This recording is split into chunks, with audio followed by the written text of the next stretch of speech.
¿Qué tal amigos? Buenas noches. Bienvenidos a un nuevo podcast de la Realid, esta vez compartiendo con nuestras miembros de diferentes departamentos que se han podido ser parte, ¿no? de este movimiento, de este tiempo y de este tema que creo que es muy controversial y que es necesario tratarlo también. No, el día de hoy vamos a hablar acerca de la fecha que es muy importante o que tal vez no es muy hablada en el país o tal vez genera poco movimiento, mucho, vamos a decirlo el día de hoy, en la fecha el 25 de noviembre, Día Internacional de Erradicación y Lucha contra la Violencia hacia las Mujeres. Este día es muy particular en honor a las hermanas Mirabal también.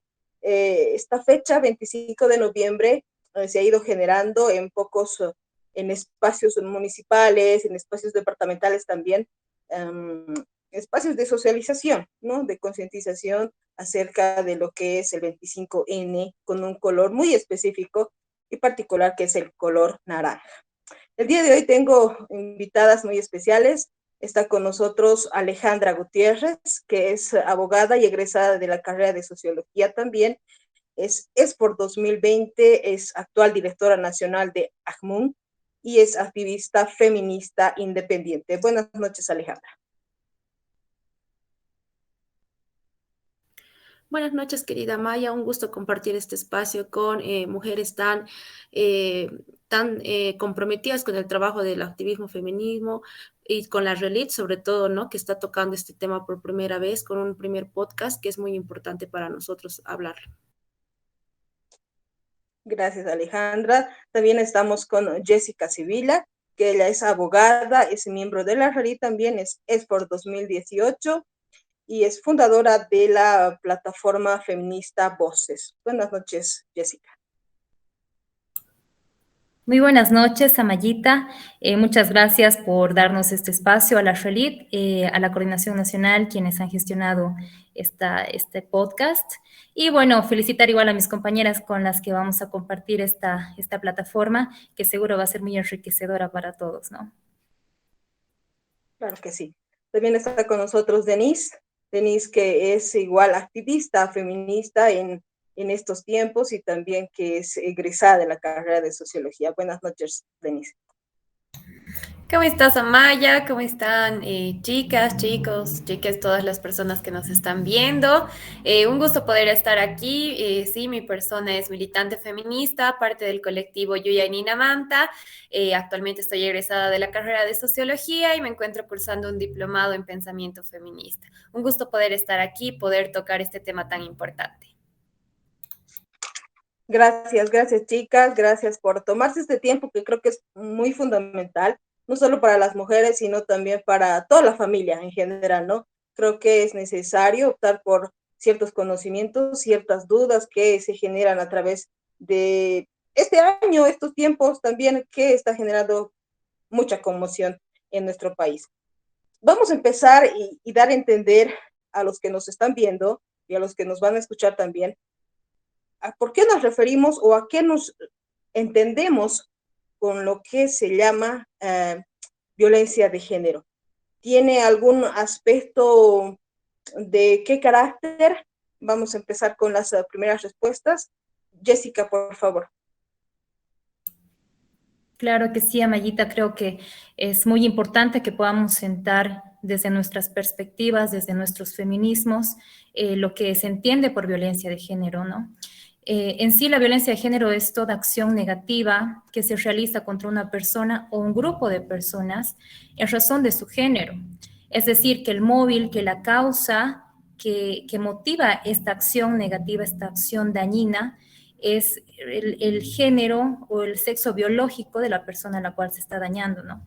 Y cuyo resultado sea el daño o el sufrimiento, ya sea físico, sexual, económico o psicológico de la persona. ¿Y por qué hablamos violencia de género? Porque a nivel internacional, la comunidad internacional ha identificado que existe una desproporcionalidad de la violencia ejercida hacia las mujeres. Y por eso es que esta violencia de género tiene su origen en la desigualdad, en el abuso del poder existente, en las diferencias estructurales que tienen colocada a las mujeres y a las niñas en situación de riesgo y vulnerabilidad eh, por debajo de los hombres, ¿no? Entonces, eso sería por mi parte, Mayita. Me gustaría escuchar a mis compañeras. Ahora vamos con la misma pregunta. Alejandra, ¿cuál es tu percepción acerca del concepto que se maneja o que manejas tú en este activismo, se podría decir, sobre la violencia de género? Comparto plenamente con el concepto que nos ha dado Jessie, ¿no? En realidad creo que es muy importante entender que más allá de que la violencia de género esté relacionado no solo con una violencia del hombre a la mujer, sino también respetando toda la identidad de género que existe actualmente, también hay que identificar que se basa mucho en las relaciones de poder que existe también dentro de ese sistema de relaciones donde existe una dominación, ¿no? De los hombres tal vez sobre las mujeres y también del heteronormativismo, ¿no? Entonces creo que va más allá de ello, más allá de tratar y de reducirlo a un tema de hombres contra mujeres, también de todo este tema del sistema patriarcal, del heteronormativismo, de tener el tema del, por ejemplo, de ser cisgénero y reconocerse como tal. Entonces, creo que es un tema muy amplio, muy progresivo, que va evolucionando cada día más y del cual hay que ir también como que modificando los conceptos que tenemos para poder realmente identificar lo que es la violencia de género y también poder tratarla, prevenirla y también sancionarla, porque en realidad es lo que se busca, ¿no? Sancionar este tipo de acciones que atentan contra las libertades, contra la dignidad y la integridad de todo ser humano.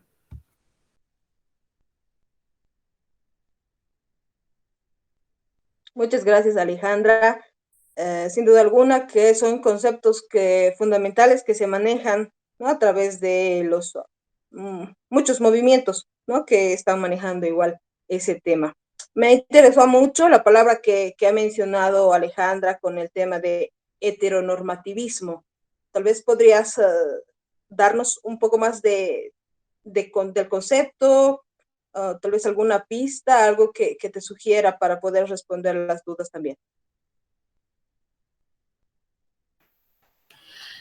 Claro, en realidad cuando hablamos del heteronormativismo nos referimos a ese sistema que te indica, ¿no? Que todos debemos ser del ocupar un espacio de reconocernos como mujeres y hombres y decir, a mí me tiene que gustar como mujer netamente los hombres y si no estoy fuera de lo normal, fuera de lo que la sociedad acepta, cuando en realidad no es ello, ¿no? Sino hay que reconocer también las diferentes orientaciones sexuales, la identidad de género, que es un tema que muchas veces se confunde, ¿no? Y también definir estos dos conceptos, identidad de género y orientación sexual, y en el cual, o sea, no tenemos que vivir en esa idea de que solo podemos ser heterosexuales y que está totalmente mal visto el hecho de ser homosexual, el hecho de la intersexualidad incluso, ¿no? Entonces creo que es abarcar mucho más, es romper con estas ideas y este sistema tan cuadrado y cerrado que nos indica que solo eso es lo normal y lo aceptable socialmente.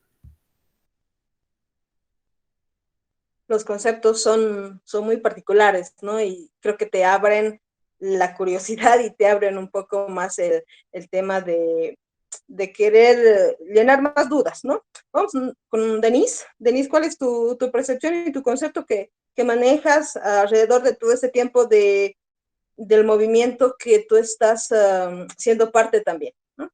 Hablamos sobre violencia de género, claro.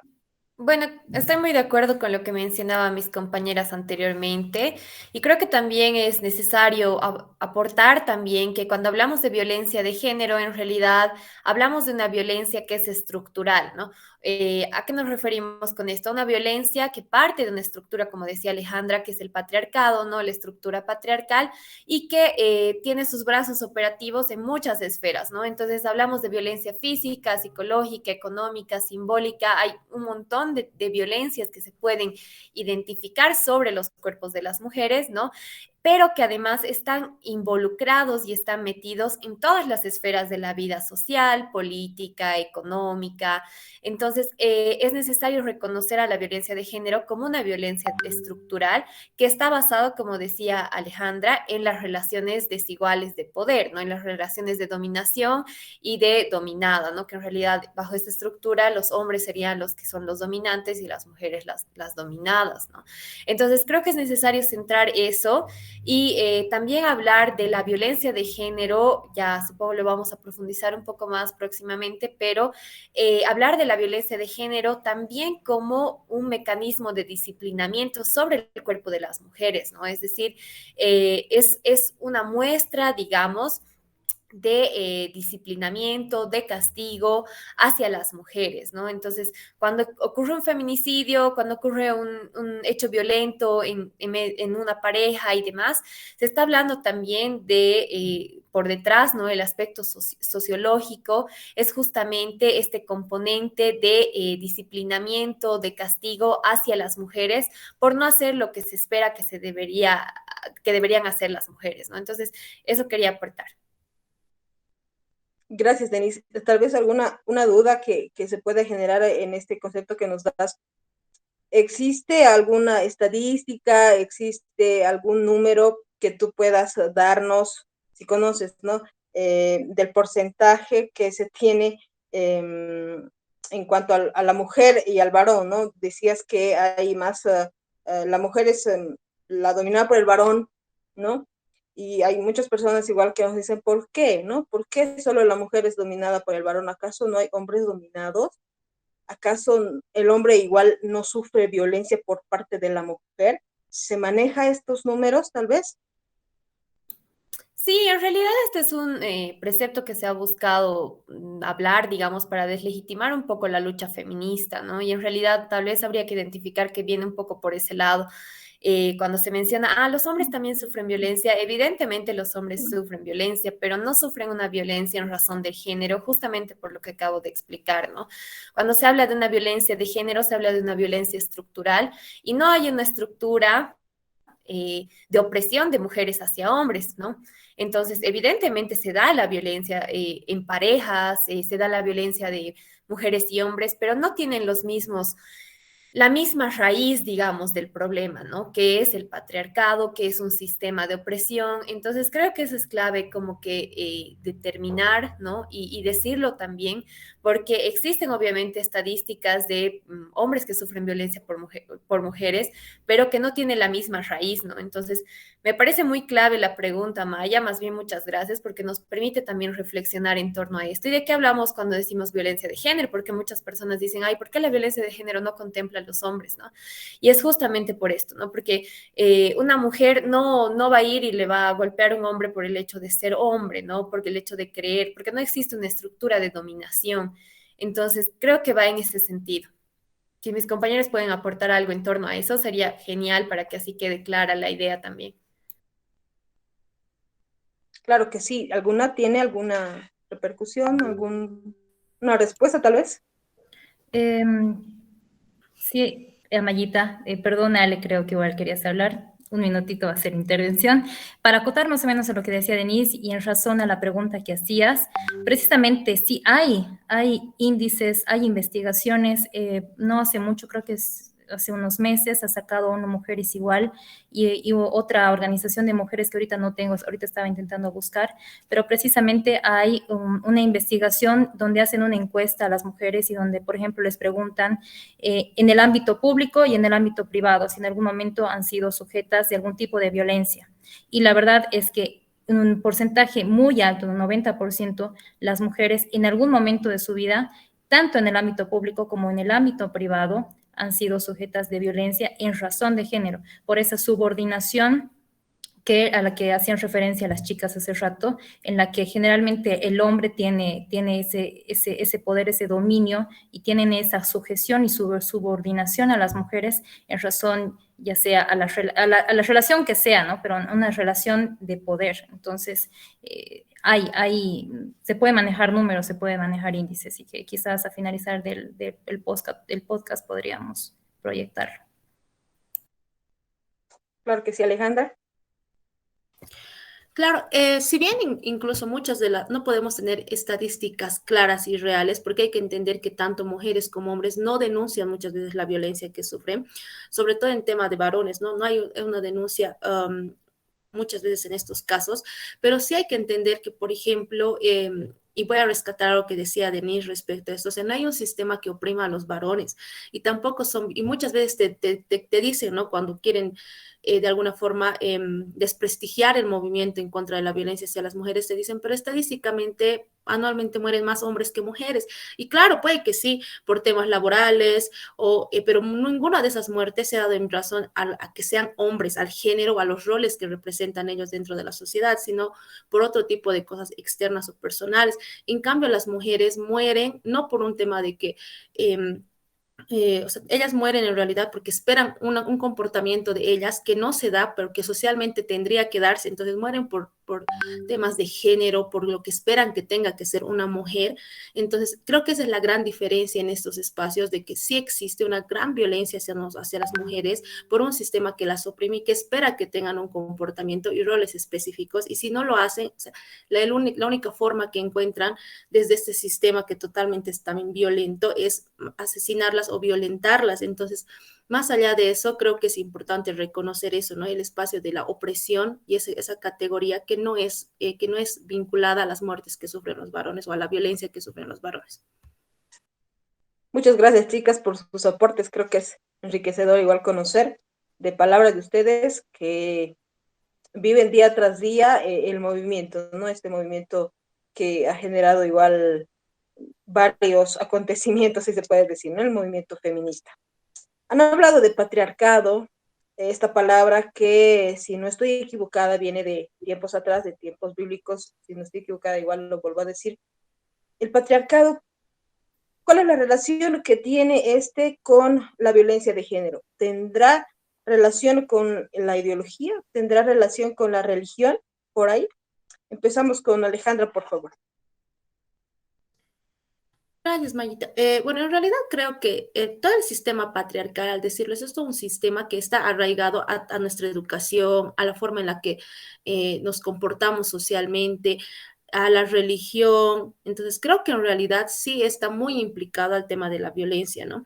Desde el tema que se habla de la opresión que se nos da a las mujeres, estos roles impuestos a partir de una visión muy patriarcal, o sea, muy machista incluso. Entonces, creo que en realidad sí está arraigado también mucho a la religión, porque la religión es, o sea, sin decir una en específico, sino la religión en general, está, reproduce, ¿no? Muchos de los comportamientos machistas y de violencia. Por ejemplo, hay muchos casos en los cuales nosotros podemos escuchar que muchas veces esa confianza que tienen las personas en el pastor, en el cura y en demás personajes de las diferentes religiones, les dicen, ¿no? O sea, sí, a veces pasan cosas en la familia o entre hermanos, pero hay que perdonar, ¿no? Entonces, como que de alguna forma romantizando por la familia, por el amor, la violencia que sufren muchas de las mujeres o otras personas. Que de diferentes identidades de género, ¿no? Entonces, creo que sí, el patriarcado está muy relacionado a la violencia hacia las mujeres y también está siendo reproducido por sistemas como la religión, por ejemplo, que es algo que siempre se debate y que se indica, ¿no? Desde que, por ejemplo, la iglesia sí puede, es una decisión personal el ser parte de una religión en específico, pero que no debería influir en la vida de los demás ciudadanos o de la sociedad en general. Por eso se habla también, ¿no? De un Estado y de una iglesia totalmente separados que tendrían que surgir en diferentes aspectos. Entonces, sí es un tema que se tiene que debatir, que se tiene que profundizar sobre todo para que se entienda, ¿no? Desde dónde surge toda esta violencia, desde todo este sistema que se ha creado, o sea, hace muchos años y que sigue repercutiendo y que sigue siendo reproducido por diferentes entidades. Esta pregunta la voy a hacer a las tres, ¿no? Primero, Alejandra, te vuelvo a preguntar. ¿Tú crees necesario que en las iglesias y sobre todo en las iglesias, ¿no? Se hable de violencia? ¿Tú crees que se hable? ¿Crees que se da esa oportunidad? ¿Crees que la iglesia influye en el tema de denuncia, tal vez? ¿Cómo ves eso, esa relación? Creo que como en todo aspecto, en diferentes instituciones, el colegio, la universidad, colectivos, organizaciones, sí hablamos de la violencia, ¿no? Pero en realidad lo importante es saber qué es lo que hacemos contra la violencia. Y creo que en realidad, como te mencionaba, la iglesia en muchos aspectos romantiza esta idea de la violencia como las bajas del matrimonio, las bajas de estar en pareja, ¿no? No todo es bonito, a veces hay que pasar cosas malas. Y entonces al escucharlo tú de una persona que supuestamente es tu guía espiritual, entonces te llega como que a decir, pucha, sí, tal vez lo tengo que dejar pasar, perdonar, o como te dicen, ¿no? Si te dan un golpe, da la otra mejilla y ya, y disculpa. Entonces creo que sí se tiene que cambiar un poco la forma en la cual se está hablando de violencia dentro de las religiones, no solo en una en específico, creo que en general, porque hay algunas que son más abiertas tal vez a hablar de eso y otras que menos, ¿no? Por el tema de conservadurismo que manejan dentro de sus ideologías religiosas, pero creo que en realidad muy poco aportan las religiones a tratar y a disminuir el tema de la violencia. Muchas gracias, Alejandra. Concepto que se maneja realmente nos da mucho, ¿no? Nos da mucho para conocer. Denise, te pregunto a ti, ¿el patriarcado qué tiene que ver con la violencia de género, la ideología, la religión? ¿Qué opinas? Sí, bueno, cuando hablamos de patriarcado, en realidad no tomamos el concepto literal, tal vez que significaba anteriormente, ¿no? Que era justamente el predominio del varón en alguna sociedad o en alguna familia, ¿no? Sino que ya desde la década de los 70, 60, incluso las pensadoras feministas, las mujeres feministas han empezado a acuñar este término, ¿no? Que en realidad se lo debemos a las feministas radicales, porque han tomado esta idea, digamos, del patriarca, del varón que predominaba en las sociedades, para desarrollar justamente el concepto de patriarcado desde el punto de vista feminista y sociológico, ¿no? Entonces, cuando hablamos de patriarcado, el significado, digamos, que tenemos es justamente el de un sistema de dominación de varones hacia mujeres que se sustenta a nivel estructural, pero también a nivel micro, ¿no? Entonces, a través del machismo, a través de los roles de género, eso. Primer punto. Y como segundo punto, en torno a las religiones, creo que, bueno, patriarcado y religión han estado históricamente ligados, ¿no?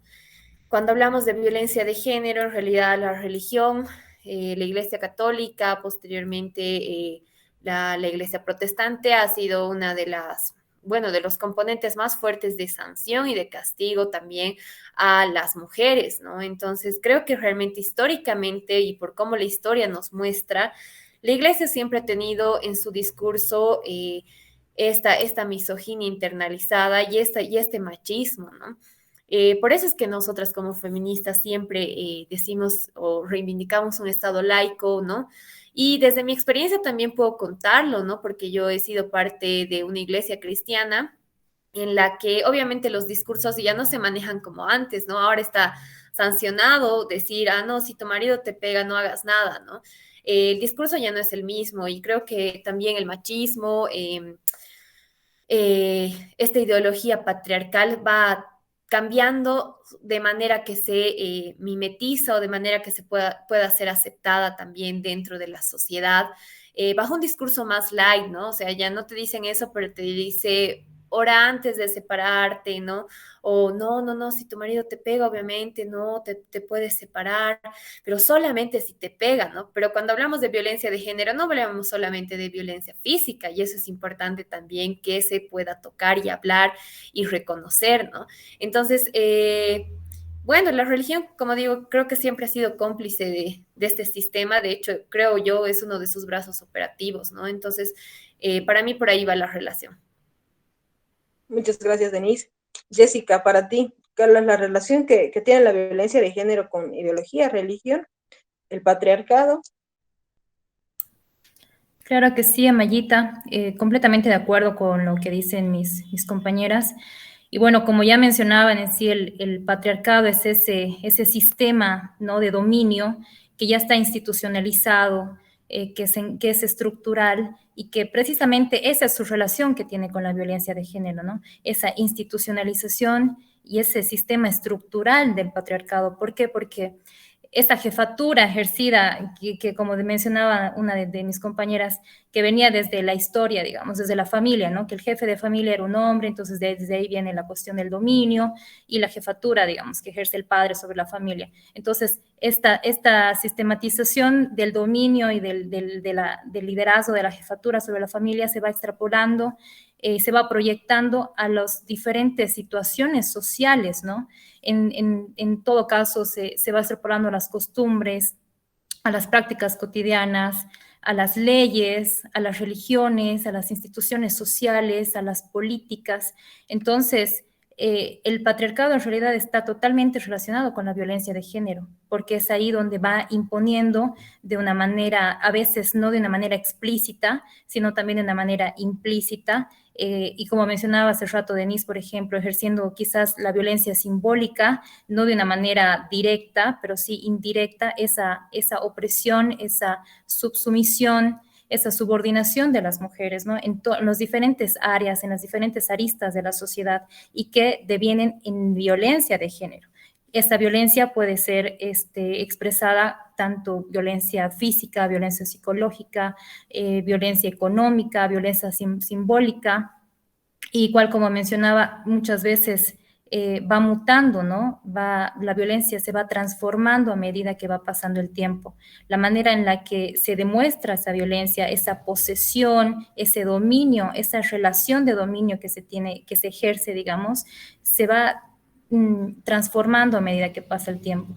Entonces, ya quizás no son golpes, no es violencia física, pero sí es una violencia psicológica de no salgas o no te pongas esa falda, o sea, va agarrando ese tipo de dominio, ese tipo de dominación, y como decía, igual mencionaba, ¿no? En la religión, inclusive en la política, muchas veces nosotros hemos visto cómo se ataca en la política directamente a las mujeres, y hay esa diferenciación, ¿no? Que a las mujeres siempre se les ataca en su honra, en su dignidad, en su sexualidad, y hay esa diferenciación que se hace a los hombres. En realidad, políticamente hay diferentes ataques políticos que se hacen en razón de género, porque podemos ver y diferenciar que no son los mismos ataques que se hacen a los hombres y a las mujeres, precisamente porque hay esa diferenciación y esa subordinación. Gracias, Jessica. Creo que muchas de nosotras nos hemos identificado con todo lo que nos han dicho.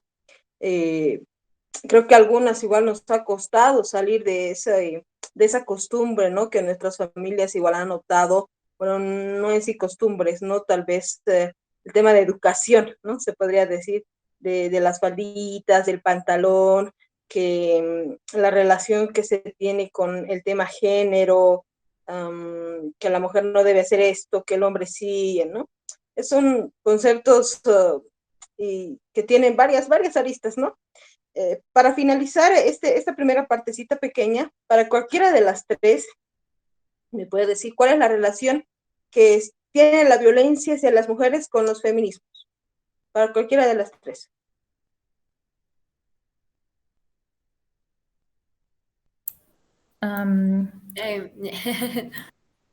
Sí, Denise.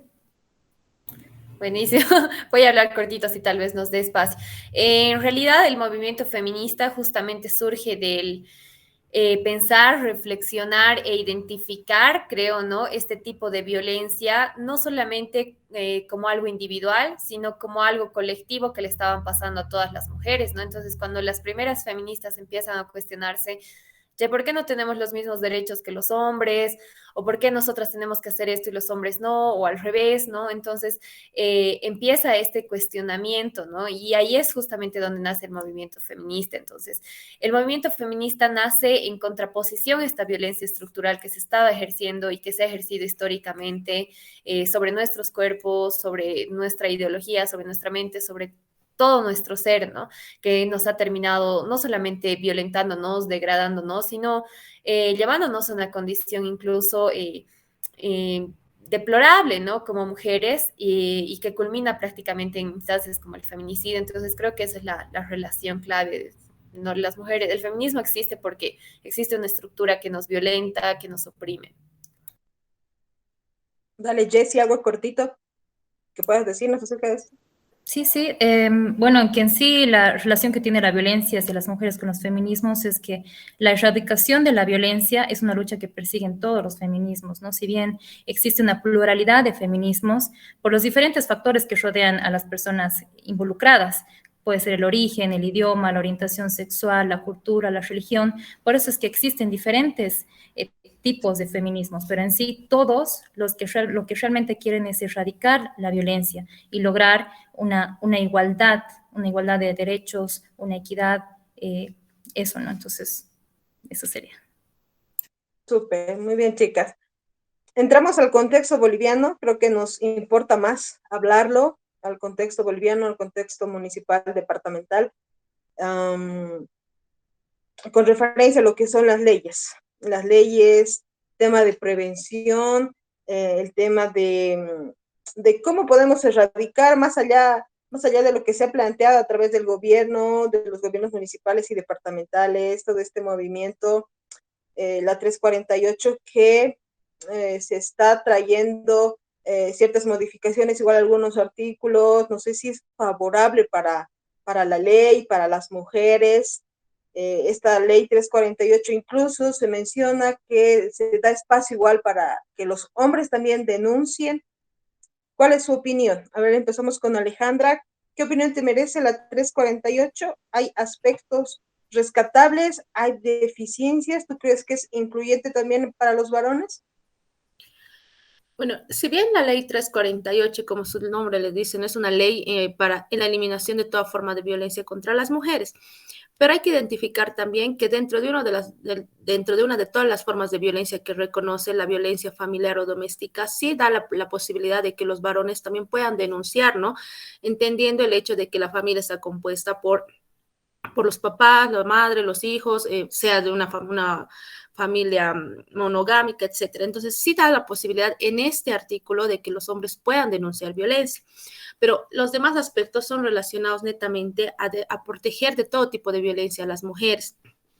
Y también hay que entender que dentro de la violencia familiar o doméstica incluye, ¿no? Varios. O sea, cuando tú denuncias por violencia familiar o doméstica, muchas veces creen o lo minimizan a que es por violencia física, pero en realidad puede ser violencia psicológica, violencia patrimonial, violencia económica, porque dentro de un ámbito familiar puede que el hombre no simplemente la golpee, ¿no? Sino que la insulte, que la denigre, que no le permita, digamos, utilizar las ganancias de lo que ella trabaja o que no le permita, digamos, darle el sustento de día a día para ella y su familia.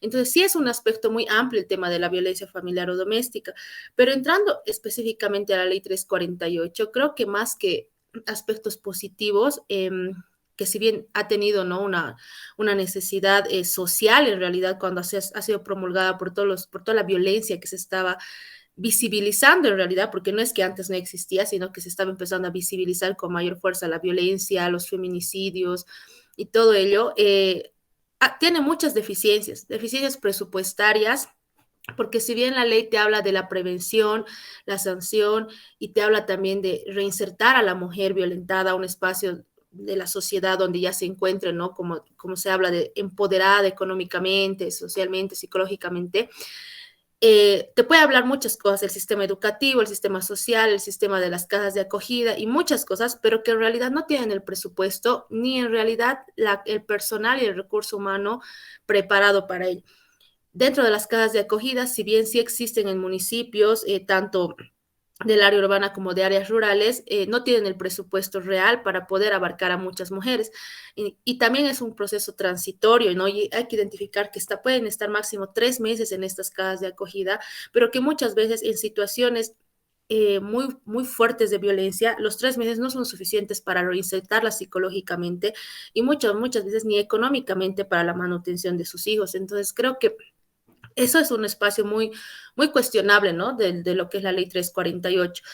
Muchas otras cosas que se hablan es el tema de que los funcionarios que atienden estos casos de violencia y que en realidad la fiscalía, el juzgado tiene espacios, áreas especializadas para atender casos de violencia en razón del género, ninguno de sus funcionarios ha sido totalmente capacitado con un enfoque de género.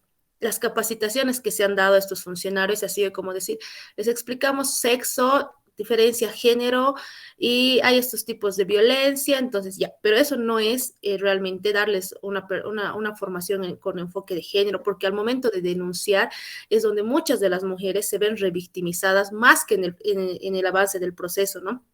Es donde se ven revictimizadas porque te dicen, entonces un lapito nomás te ha dado o un golpe nomás, ¿y por qué le estás denunciando? Y si tú le dices que me ha dicho que, no sé, se va a escapar o que va a hacer algo, entonces le estás denunciando para que vuelva contigo, digo. Son casos que muchas veces vemos cuando acompañamos a mujeres a denunciar, a mujeres que han sido víctimas de violencia.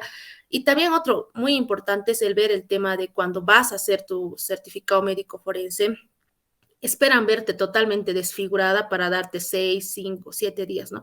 Mayormente cuando tú les cuentas, o sea, vas inmediatamente a denunciar, evidentemente no está el golpe fuerte, pero te dicen, ya uno, y con uno la fiscalía no te quiere aceptar la denuncia. Entonces son cosas que tal vez en la ley están muy bonitas, se ven muy, muy a favor de las mujeres, pero que en la realidad y en la práctica no están funcionando. Tengamos en cuenta que, por ejemplo, de todos los feminicidios que hemos tenido en Bolivia hasta el día de hoy, solo 2 tienen una sentencia ejecutorial. Entonces hay que darnos cuenta y reevaluar si la ley realmente está siendo efectiva con todos estos casos de violencia leves y graves, ¿no? Muchas gracias, Alejandra.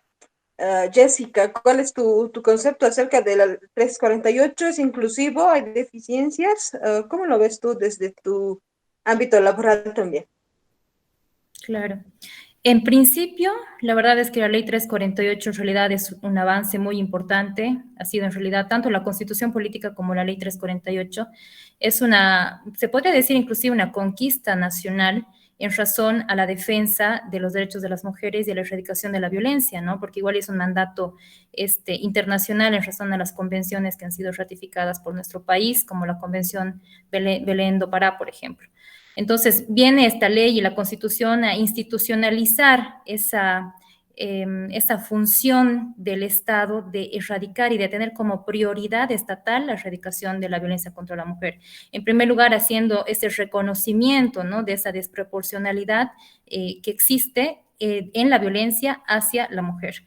Igual viene esta ley a derrogar varios artículos del Código Penal que eran totalmente atentativos, y solamente cito uno, por ejemplo, había una disposición común a los delitos de rapto propio, rapto impropio, rapto, en donde decía de que no habrá lugar a sanción cuando los imputados en estos casos, en estos delitos, contrajeran matrimonio con la víctima.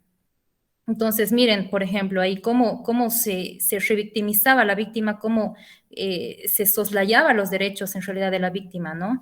Entonces, poniéndola como una disposición, algo tan grave como algo tan fácil, ¿no? Entonces, realmente, si nosotros nos ponemos a analizar la normativa, en la misma norma se puede ver plasmado el machismo, el patriarcado y ese agravio a los derechos de las mujeres. Pero sí, como decía Alejandra, totalmente tiene deficiencias y que a lo largo de estos años en su ejecución se han podido ver, ¿no? En realidad el sistema judicial y todo este sistema de prevención, de atención y sanción que promueve esta ley tiene totales deficiencias en donde en realidad existe una revictimización a las víctimas porque no existe una preparación certera a los funcionarios públicos, ¿no? Entonces, yo pienso que tiene que partir mucho de ahí, de cómo es el sistema judicial y el sistema estatal vienen a implementar realmente esta ley con el personal calificado, ¿no? De una manera integral. Gracias, Jessie. Denise, tal vez desde el aporte sociológico nos podrías decir qué tan incluyente es la 348. ¿La has estudiado, has visto algo acerca de esto? Tal vez has sido parte de la creación de la ley departamental de Chuquisaca, tal vez. ¿Qué nos puedes decir? Sí, bueno, a ver, muy chala lo que han mencionado mis dos compañeras que son abogadas, se nota que conocen bastante de la ley, ¿no? La verdad, yo no soy mucho de leyes, tengo un posicionamiento bien, no contrario, pero sí tengo muchas críticas a todo lo legislativo y judicial por cómo se maneja. Pero creo que realmente la ley 348 ha sido producto, y creo que esto hay que mencionarlo, de las luchas feministas, ¿no? Porque han sido mujeres que han luchado para que se reconozcan nuestros derechos, para que se reconozca que debemos tener una vida libre de violencia, ¿no? Y conjuntamente con otro tipo de leyes también que hablan de acoso político y demás, ¿no? Sin embargo, creo que realmente como dicen mis compañeras, es muy deficiente y no solamente deficiente lamentablemente en Bolivia, ¿no? Sino es problema de todos los lugares porque creo que tal vez hablar de solamente de una ley como algo que va a solucionar un problema estructural es un poco ilusorio, ¿no? Pero es sumamente importante, ¿no? Porque nos da un margen de referencia al cual podemos acudir nosotras como mujeres y que está realmente tipificado como delito el feminicidio, la violencia psicológica. De hecho, es terriblemente un gran avance terrible, ¿no? Porque hay muchos países que solamente toman como violencia la violencia física o la violencia, hasta la violencia psicológica. En cambio, la ley 348 habla hasta de violencia económica, de violencia simbólica y tiene aspectos realmente muy interesantes, ¿no? Lo que nos resta mucho por hacer creo que es la capacitación a los funcionarios públicos. Bueno, no sé qué más se puede esperar de instituciones como, por ejemplo, la policía que está encargada de los casos de violencia, la FELCB, ¿no? Entonces, creo que realmente nos da un margen, ¿no? Es importante porque nos da un margen de reconocimiento del problema, para empezar, que es lo más importante, ¿no? Reconocer que existe, porque lo que no se reconoce es como si no existiese. Y creo que esto es uno de los más grandes aportes y que hay que seguir metiendo y exigiendo nomás lo que nos corresponde, ¿no? Como lo hemos hecho históricamente, seguir denunciando, seguir exigiendo justicia. Creo que eso es lo que nos corresponde en torno a esto. Muchas gracias, Denise. Creo que la 348 incluso ha sido motivada y presentada después por el asesinato de la periodista Anely Guacho, ¿no? Así que ese es un antecedente que hay que marcarlo. Creo que si no hubiera habido tal feminicidio, tal asesinato, creo que no habría existido ley. No sé qué opinan ustedes. Pero para cualquiera de las tres, vuelvo a recalcar, es necesario tener más leyes, más presupuesto para erradicar totalmente la violencia. ¿Qué nos falta como población para vencer este flagelo contra las mujeres? ¿O va a seguir la violencia? ¿Se va a mantener? ¿Cómo lo ven? Para cualquiera de las tres.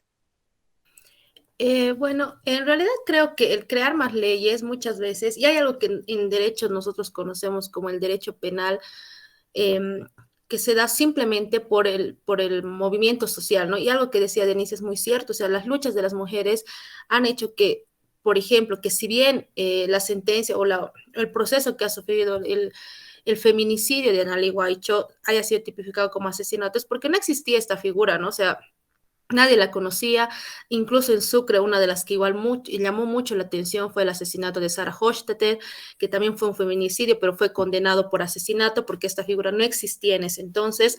Entonces, creo que sí es a surgir de este movimiento social que se ha dado de las mujeres para exigir el respeto a sus derechos, a no ser violentadas, a no ser matadas de esta forma, ha logrado que esta ley se promulgue, pero en realidad se ha promulgado como por decir ya, que se calmen estos conflictos sociales y ya, o sea, con esto los vamos a callar. Pero en realidad nunca han fijado un presupuesto, nunca han fijado algo más allá de todo esto. No creo que en realidad crear más leyes no es algo que te asegure que ya no van a morir mujeres, que ya no van a ser violentadas, que ya no van a ser acosadas. Entonces, creo que está más allá de todo ello. O sea, si bien el derecho y las leyes están para como definir a las personas cómo deben comportarse, el deber ser, no está para cambiar totalmente el ser de cada uno y eso se va formando con todo. Es un proceso muy largo, o sea, tampoco lo podemos reducir a la educación y decir que, si las educamos ya no va a haber nada de esto. O sea, sí, también puede apoyar, pero también es el tema de la crianza, es de cómo te enseñan a verte, a percibirte y a percibir a las mujeres desde la casa, ¿no? Los roles de género que te imponen desde que eres niño, los colores que te ponen desde que eres niño. Entonces, porque tú puedes decir mucho que la educación puede cambiar este tema de la violencia, pero ¿de qué sirve si dentro de la familia también estás reproduciendo estos, ¿no? Estos roles de género que son totalmente machistas, digamos, y que apoyan a la violencia? Desde el hecho de cómo nos comportamos socialmente igual, somos una sociedad de confrontación, o sea, mayormente nunca hablamos con el diálogo, la negociación, medidas alternativas de conflicto, mayormente siempre estamos con la confrontación y es algo que lo aprendemos desde muy pequeños. Creo que es un proceso muy largo que influye en muchas cosas, que van a necesitar de muchas cosas y también de algo personal, ¿no? Y es algo que muchas veces se habla, pero que se lo repite tanto que creo que muchas personas le pierden el interés a lo que realmente significa el de construirse como persona, cada uno, no solamente los hombres, sino las mujeres, porque hemos crecido dentro de un sistema que nos ha enseñado a comportarnos de tal manera, a actuar de tal manera, a hacer, por ejemplo, competencia entre mujeres, que es algo que a veces ni nos damos cuenta, pero surge, ¿no? Entre nosotras y también es un proceso de construirte, de aprender que todo eso que hemos vivido y que nos han enseñado no es lo correcto y que puedes sumar a ser violenta, no, o sea, con tus mismas compañeras y también con otras personas. Y en el caso de los varones, mucho más, porque es la figura del hombre protector, duro, que protege de alguna forma, que es violento, que es rudo, que si no es así, entonces no cumple con el estereotipo de lo que es un hombre, ¿no? O un varón. Entonces creo que es más allá de ello, las leyes no van a solucionar en definitiva nada de esto. Gracias Alejandra. A ver, entramos un poquito a lo controversial de este último tiempo. Calles pintadas, avenidas y plazas principales, iglesias pintarrajeadas, distintas formas de manifestaciones del feminismo, movimientos 8M, 28S, no recuerdo otros movimientos más. ¿Qué tipo de manifestaciones genera la violencia, ¿no? La violencia hacia las mujeres. ¿Es necesario tener estas manifestaciones para poder ser escuchadas? ¿Cuál es tu opinión, Jessica? Sí, Amayita, como mencionabas, al menos en los últimos años, en realidad siempre, ¿no? Los movimientos se han tenido que caracterizar precisamente por hacerse escuchar de diferentes maneras, porque precisamente es eso, ¿no? Hay que identificar las causas. Y la verdad es que precisamente todos estos movimientos que han estado saliendo a las calles, lo que realmente quieren es exigir el real respeto al ejercicio de sus derechos, ¿no? En la sociedad. Esto inclusive, ha incluido la resignificación de los monumentos históricos, en los cuales se los va a grafitear, a pintarrajear, quizás a dañar un poco los predios públicos, ¿no? Y en muchas ocasiones la sociedad los reduce a simples hechos de vandalismo, pero en realidad yo veo que existe cierta hipocresía en esa legitimación de estas manifestaciones, porque muchas veces la sociedad reprocha estas manifestaciones de los grupos, en este caso estamos hablando de los grupos feministas, pero muchas veces ven otros grafitis que están haciendo por otras situaciones, muchas a veces cuestiones políticas u otras cuestiones, y no se indignan tanto, ¿no? Entonces, yo pienso que sí, podemos ver ahí cierta hipocresía en esa legitimación, porque se escandalizan en ciertas circunstancias y en otras no, pero en realidad están perdiendo el foco, porque lo que uno se tiene que preguntar, preocupar y escandalizar es cuál es la causa que está llevando a estos grupos sociales a hacer estas manifestaciones, cuál es la causa real, cuáles son los hechos que realmente mueven masas y que nos preocupan tanto y que nosotros realmente queremos ser escuchados. ¿Por qué? ¿Cuáles son las causas? Las muertes, los feminicidios, los altos índices de violencia. Ahora, por ejemplo, en la pandemia, ¿cuántas mujeres han sido víctimas y revictimizadas cuántas veces dentro de sus hogares? Ahí hemos podido ver realmente a voces, a gritos, realmente cómo la violencia se ha empezado a identificar muchas veces hasta en los lives, ¿no? Que hemos visto inclusive, no sé, se ha viralizado de una profesora que estaba dando clases y cómo su esposo, su novio va y la agrede en pleno live, por ejemplo, ¿no? Entonces creo que la gente tiene que identificar sobre todo eso, más allá de qué es, qué manifestaciones están realizando, hay que preguntarse por qué y el para qué es lo que nosotros pretendemos lograr, o qué lo que los grupos feministas o los diferentes colectivos que existen, qué es lo que quieren lograr. Quieren la reivindicación, la vindicación de sus derechos, la igualdad, quieren ser escuchados y quieren que realmente se dejen de pisotear sus derechos, ¿no? Gracias, Jessica. Creo que has dado un punto muy importante, el hecho de tocar el tema de la pandemia, ¿no? Creo que esta situación ha abierto varios casos, ha abierto varias vendas de los ojos en el lugar donde vivimos, con quién vivimos también, ¿no? Gracias, Alejandra. ¿Es necesario tener estas manifestaciones para que la gente vea que se lucha contra la violencia en la mujer? Yo creo que evidentemente cualquier forma de manifestación, de apoyo, de medida que se tomen para frenar estos tipos de violencia, cualquier otra petición que se haga, ¿no? Porque en realidad, si bien ahora estamos hablando del 25N, hay miles de otras necesidades que se tienen dentro del movimiento feminista y que en realidad siempre son juzgados, ¿no? Y recalco mucho, por ejemplo, lo que decía Jessica, sobre lo que han hecho esos movimientos por las mujeres. Y sí, mayormente son más virales cuando las mujeres van y pintarrajean o ponen algún mensaje, porque en realidad tampoco es que pintarrajean lo que quieren, ¿no? Es como que ponen un mensaje en algo para que la gente como que un ratito se ponga a pensar en su diario vivir, que escucha y que ya lo normaliza, ¿no? Porque violaciones, violencia, feminicidios, ya como que la gente empezó a normalizarlo y ya no le da esa importancia que tendría que tener y que tendría que afectarles y decir por qué hay tantos casos, por qué están aumentando estos casos. Entonces, hay otras manifestaciones que también tal vez no sean de ese índole, pero que se han realizado, ¿no? Por ejemplo, muchas veces al ver la poca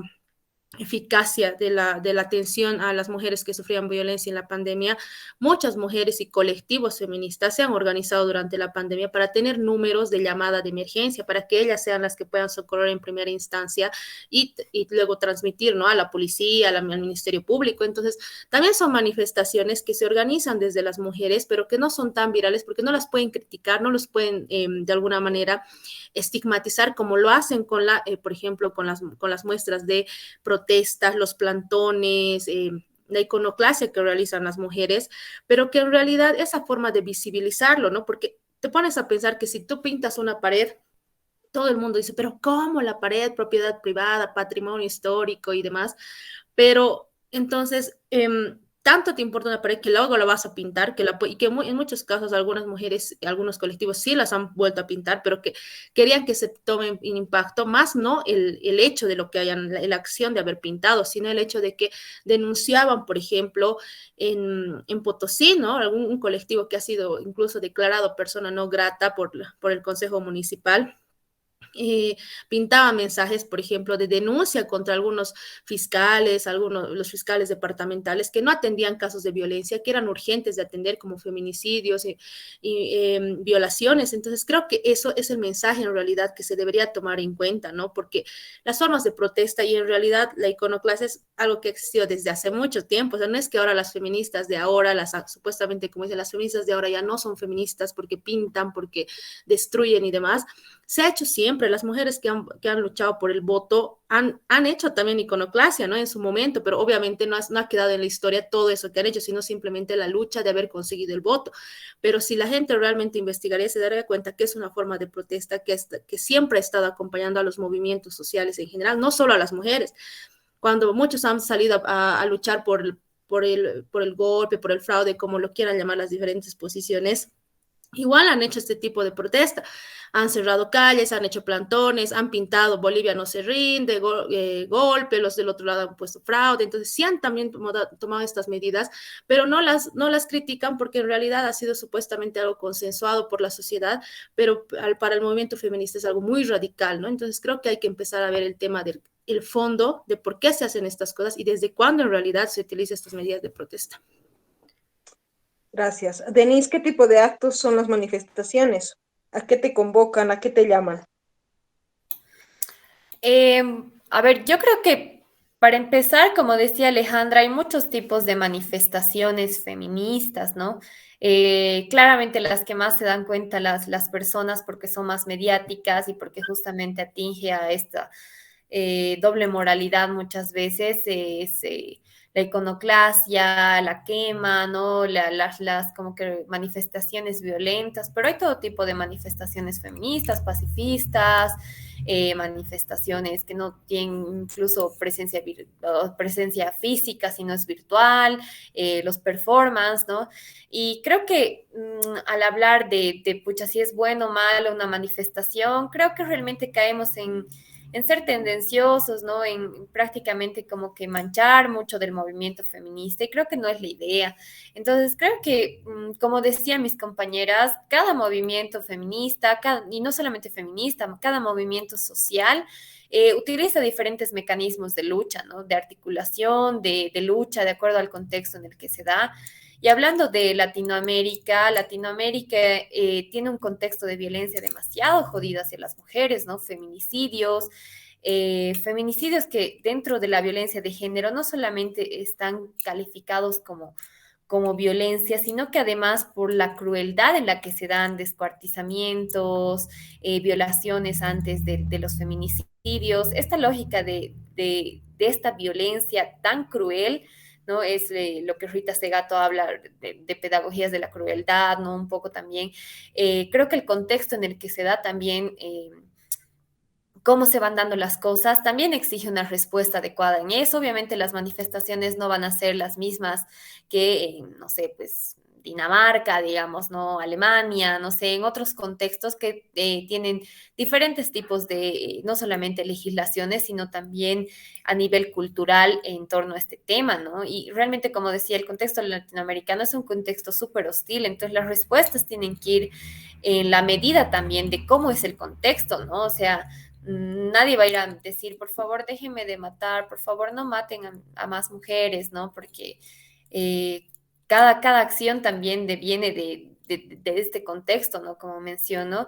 Y justamente hablar de que la iconoclasia, como mencionaba Ale, no es simplemente pintar las paredes por pintar las paredes, ¿no? Sino que tiene un componente político, que tiene razones ideológicas y como decía Alejandra, existe hace más de 100 años, ¿no? Las sufragistas han hecho iconoclasia y también es preguntarnos, creo, bueno, ¿por qué la iconoclasia en realidad, ¿no? Es ir contra lo que representa, porque muchas personas dicen, pero ¿por qué tienen que, no sé, pues cortarle? Por ejemplo, cuando ha pasado lo de, bueno, y es otro movimiento social, pero cuando han hecho lo del monumento de Colón, ¿no?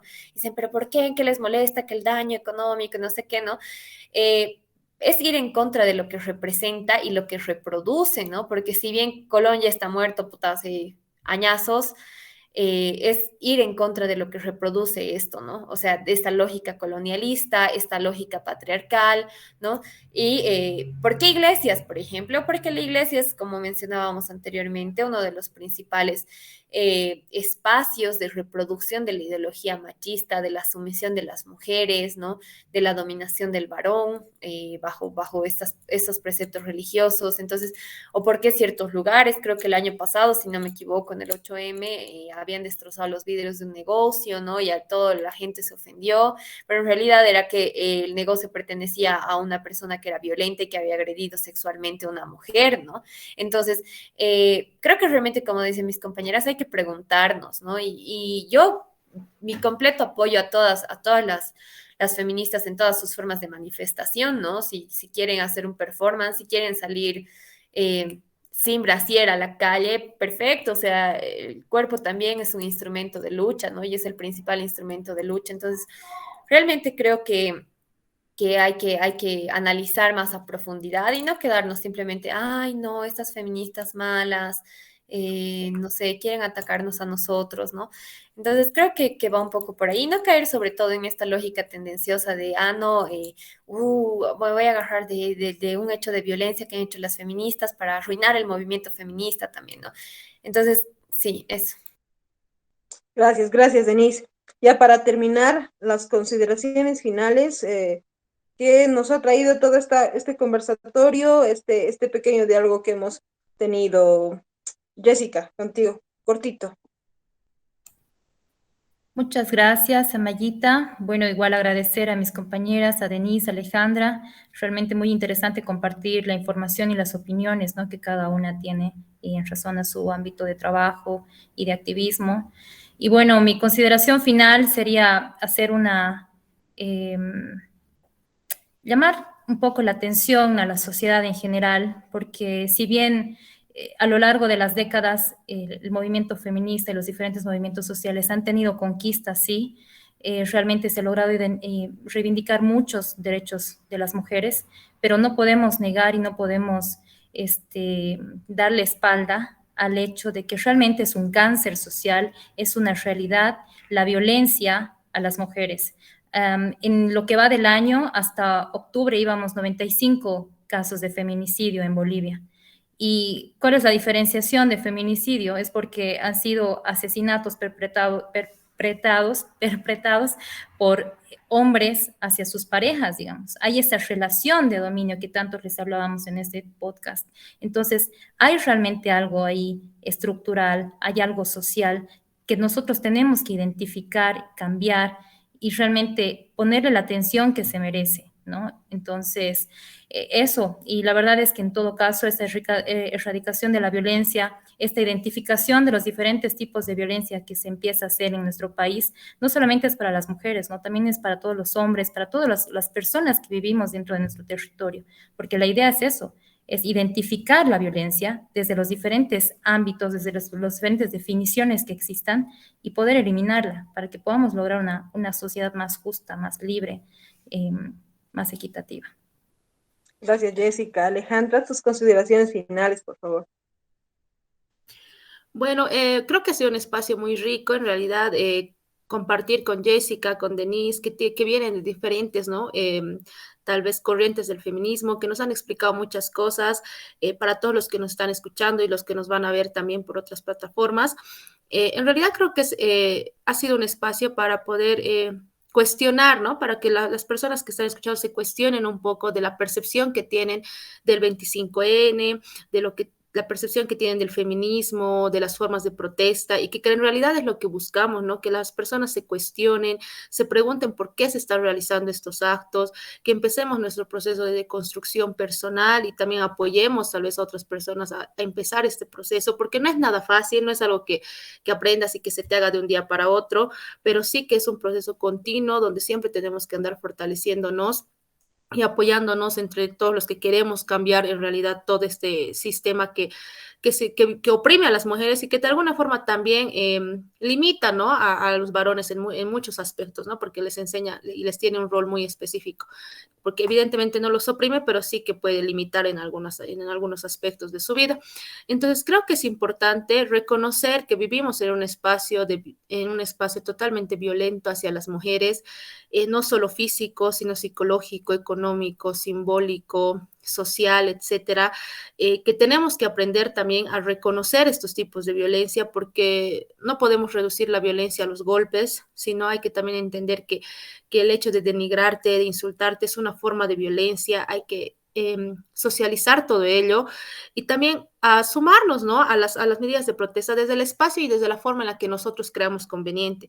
Podemos hacerlo desde, no sé, como mencionaba Denise, un tweet, digamos, unirte a los tuitazos que existen, si no quieres salir a la calle, ir a los plantones, conversar con tus compañeras, todas esas cosas que aunque parezcan pequeñas y que lo hace una sola persona, pueden ayudar mucho a disminuir esto, a que las personas y que los demás nos podamos cuestionar y que aprendamos, ¿no?, sobre todo a identificar y a identificar el fondo, sobre todo, de todas las luchas que existen y de los movimientos feministas que hay, sumarnos, aprender más de ellos y sobre todo empezar nuestro proceso de aportar este movimiento, que lo puedes apoyar, que te puede gustar, te puede agradar o no te puede agradar, pero que también vayas sumando desde tu espacio un aporte a reducir la violencia hacia las mujeres, a tener una sociedad mucho más equitativa, igualitaria, para que todos disfrutemos de nuestros derechos y las garantías que tenemos como bolivianos y como seres humanos. Gracias, Alejandra. Denise, algo cortito para terminar. Sí, no solamente que en conmemoración a este 25 de noviembre, ¿no? Que en realidad nace por la conmemoración del asesinato de las hermanas Mirabal, ¿no? Que han luchado, que han sido activistas contra la resistencia de una dictadura en República Dominicana. Creo que el mensaje final va un poco por ahí, ¿no? Luchar contra la violencia, también contra la violencia estructural del patriarcado, pero también contra la violencia estatal que ejerce el Estado, los gobiernos, las dictaduras, el fascismo sobre nuestros cuerpos, ¿no? Ese control y la religión, obviamente, ese control de nuestros cuerpos como si fueran un territorio del Estado, de la religión, creo que hay que disputarnos realmente nuestra autonomía y todo, ¿no? En marco de este día y que a las personas que nos están escuchando, que nos van a ver, se sumen, ¿no? A las actividades que se van a realizar, porque a nivel nacional se van a realizar actividades por el 25 de noviembre y se toquen todos los temas que es necesario, ¿no? Porque cuando hablamos de violencia, como decía Alejandra, hablamos de violencia psicológica, física y un montón de violencias, pero también hablamos de violencia estatal y de cómo el Estado también controla nuestros cuerpos a través de la penalización del aborto, a través de otras situaciones también, ¿no? Entonces, realmente es necesario abordar y ampliar también nuestros conceptos sobre violencia de género y a qué nos estamos refiriendo, ¿no? Existe no solamente violencia entre hombres, de hombres hacia mujeres, sino también está la violencia institucionalizada, la violencia estatal, la violencia religiosa, ¿no? Eso, muchas gracias. Ha sido muy lindo poder compartir este espacio con todas ustedes. Gracias, chicas. Un espacio que nos ha tomado mucho tiempo y creo que todavía nos quedan más cosas por hablar, ¿no? Porque es un tema muy amplio. Agradecerles, Jessica, Denise, Alejandra, a nuestros coordinadores nacionales, a Paulita y Eduardo también. Este ha sido nuestro primer podcast de género, ¿no? Hablamos de mujeres, vamos a hablar de feminismo y vamos a hablar de muchas cosas más. Muchas gracias y hasta otra próxima oportunidad.